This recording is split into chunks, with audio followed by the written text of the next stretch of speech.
Assalamualaikum all. Today we will start with conversion between different canonical forms.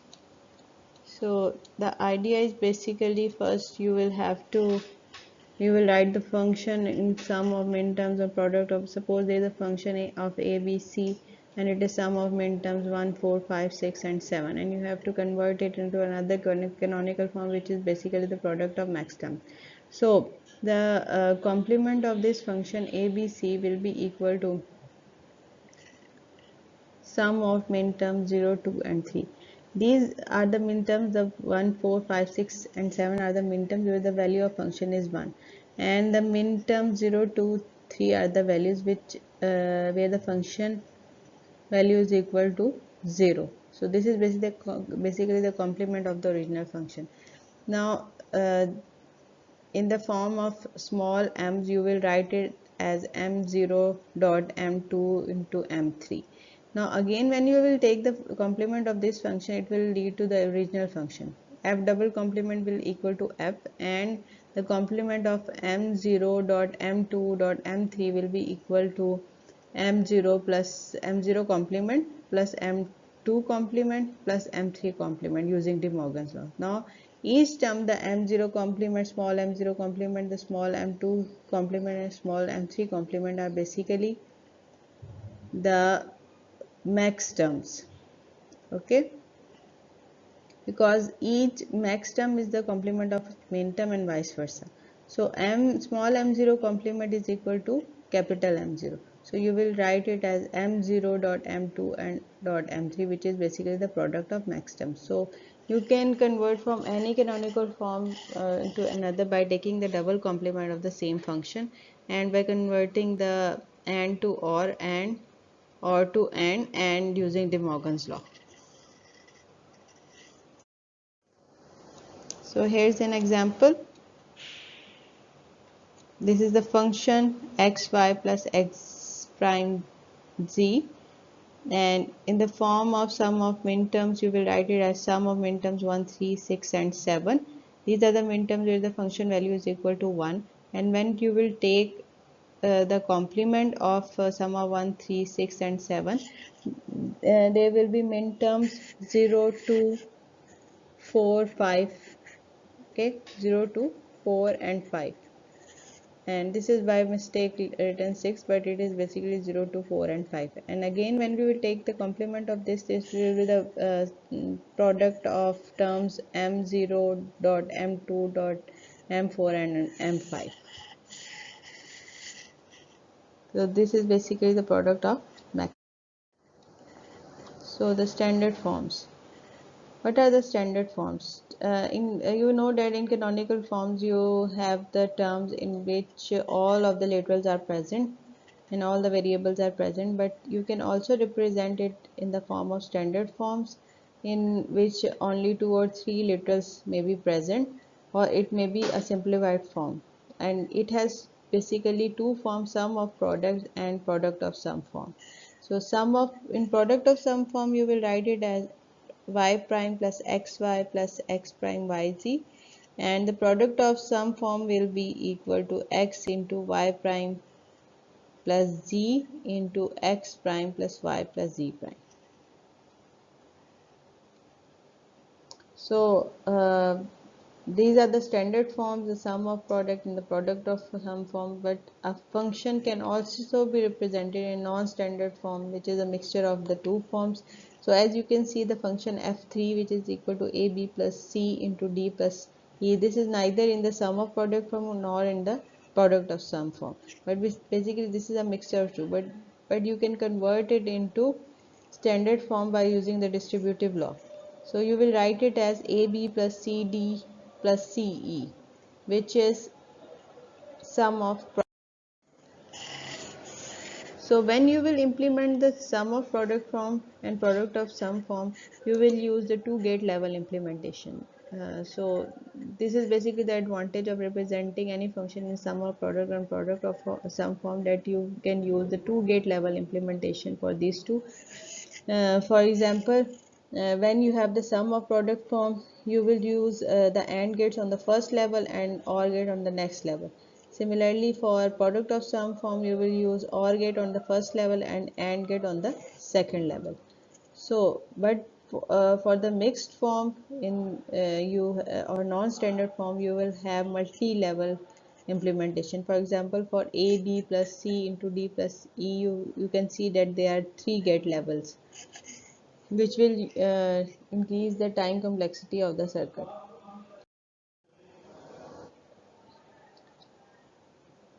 So other logical operations, this is the this is basically a table summarizing the 16 functions of two binary variables. There are two inputs x, y, and their outputs for different 16 functions is summarized in this table.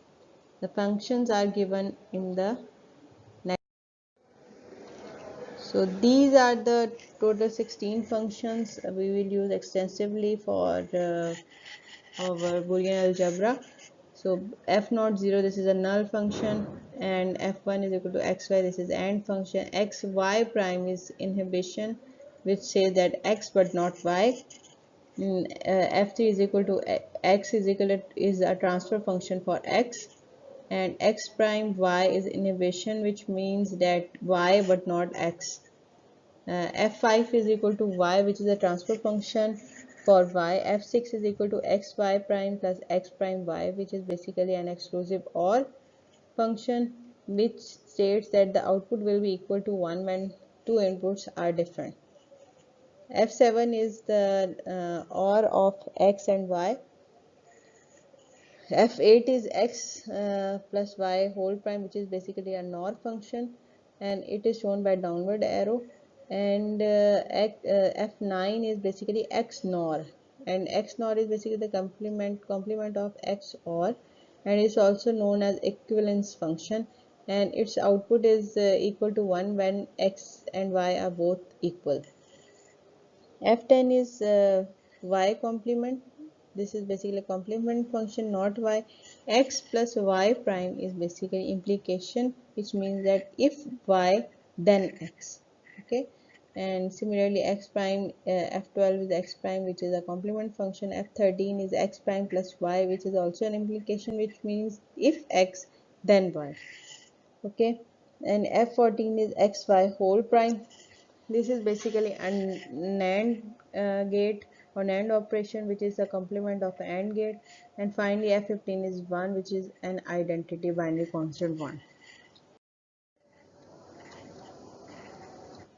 So you are familiar with the already familiar with the basic logic gates AND, OR, and NOT.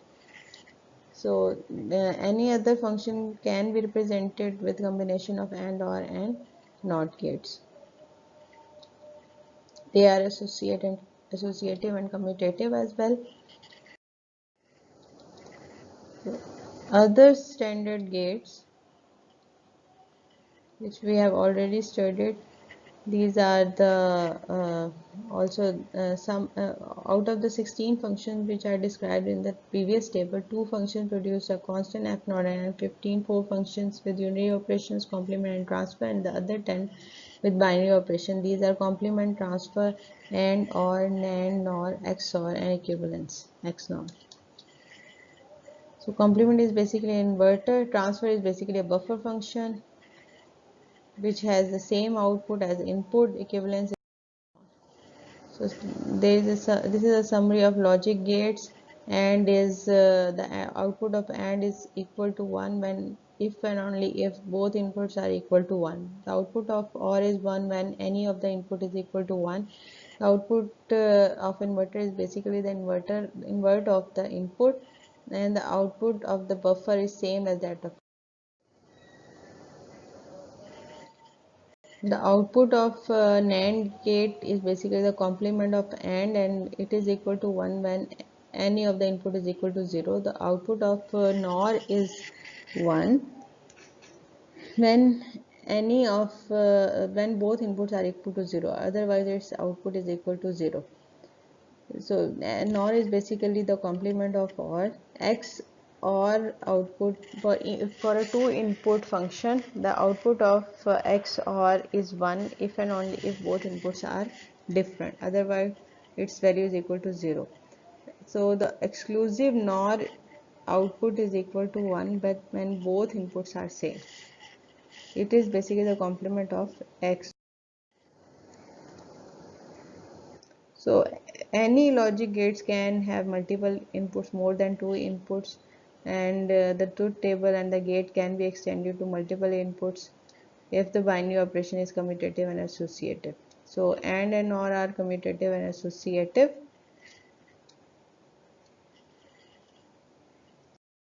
Seen. So multiple NOR is basically complement of OR gate, multiple NAND is complement of AND gate. As cascaded NAND operation sum of products, as can be seen.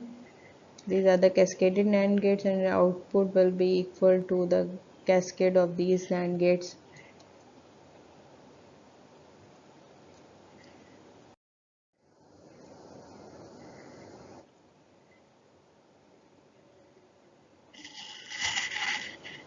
So multiple input XOR gates are uncommon, and XOR is a NOT function. Basically, the XOR are not commutative and associative.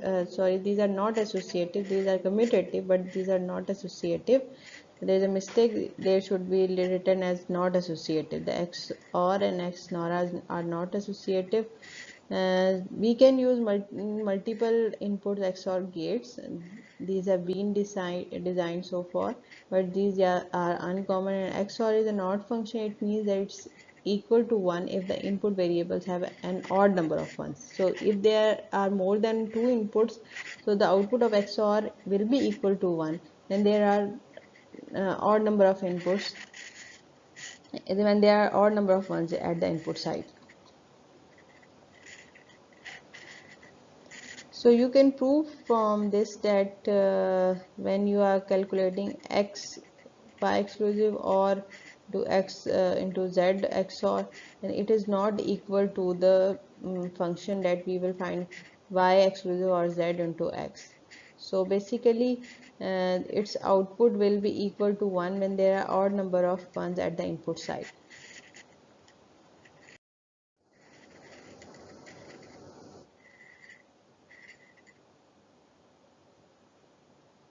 So positive and negative logic, basically the 0 volt is considered as a low voltage and a logic 0, and a high voltage or a plus 5 or plus 3 is basically a logic 1, and between these two is the undefined region.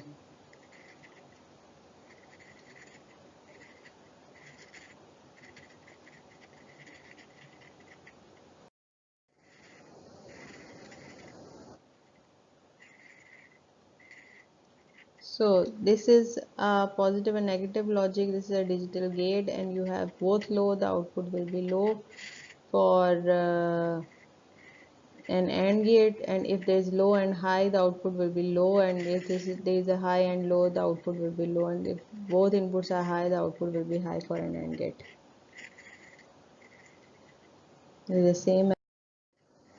So integrated circuit, basically the gates are many number of gates are combined on a single IC or chip.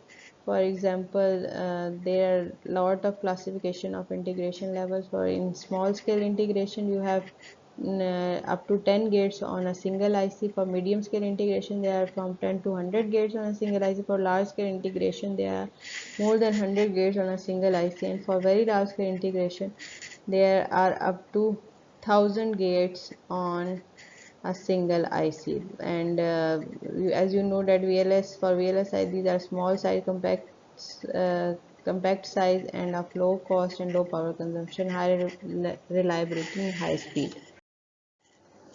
So these are the digital logic families on which we have designed our gates. These can be TTL, transistor logic, emitter coupled logic, metal oxide semiconductors, and CMOS. So the characteristics of logic families are that fan out is basically the number of standard loads or the number of standard gates that can be connected further at the output of a gate without any deterioration in the output logic. The number of standard loads at the output of a typical gate can drive because the gates you will connect with the already present gate will act as a load on the previous gate. So also power dissipation is a main characteristic of a gate, that how much power it will dissipate. Propagation delay, how much delay it will offer to the input when it will be converted into the output. The average transition delay time for the signal to propagate from input to output. Noise margin, the minimum number of external noise voltage that cause an undesirable change in the circuit output. For example, आपकी output जो है वो 0 से 1 में convert हो जाती है, वो किसी noise level की वजह से हुई है, ठीक है. Originally उसको 1 होना चाहिए था लेकिन वो 0 हो गई. उसकी क्या रीज़न है, उसकी कितना नॉइज़ मार्जिन है जितना वो ऐड कर सकता है आपकी आउटपुट पे कि जिसकी वजह से आपकी आउटपुट चेंज हो जाए. So this is all for today.